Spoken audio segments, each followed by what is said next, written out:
धुळे तालुक्यातील चौगाव जवळ झालेल्या अपघातात एका महिलेचा जागीच मृत्यू झाल्याने चौगाव ग्रामस्थांना रास्ता रोको आंदोलन करत तातडीने गतिरोधक बसवण्याची मागणी केली होती।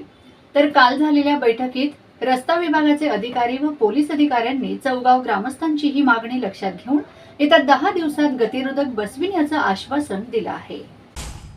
धुळे तालुक्यातील कुसुंबा ते मालेगाव पर्यंत असलेला राष्ट्रीय महामार्ग क्रमांक 160 हा सध्या अपघातांचा टर्निंग पॉइंट ठरत चाललेला आहे।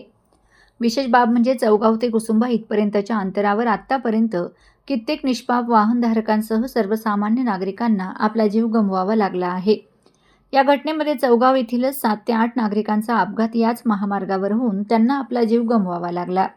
या संदर्भाच्या अनेक तक्रारी संबंधित रस्ता विभागाकडे व पोलीस प्रशासनाकडे केल्या गेल्या होत्या। गेल्या काही दिवसांपूर्वी चौगाव जवळीलच या महामार्गावर सर्वसामान्य महिलेचा अपघात होऊन तिला जीव गमवावा लागला। तरी देखील अद्यापपर्यंत प्रशासन जागे झाले नव्हते। चौगाव गावाच्या चौफुलीवर अद्यापपर्यंत चारही बाजूंना कुठलीच गतिरोधकाची सुविधा नसल्यामुळे अशा घटना घडत असतात। याला लक्षात घेऊन अगोदरच गतिरोधक टाकले असते तर नागरिकांना अपघाताला सामोरे जाता आले नसते। या सर्व घटनांना लक्षात घेऊन चौगाव येथे संतप्त नागरिकांनी रास्ता रोको आंदोलन करून तातडीने महामार्गावर गतिरोधक बसवण्याची मागणी केली। दरम्यान 11 जुलै रोजी या संदर्भात विचारविनिमय बैठक देखील घेण्यात आली।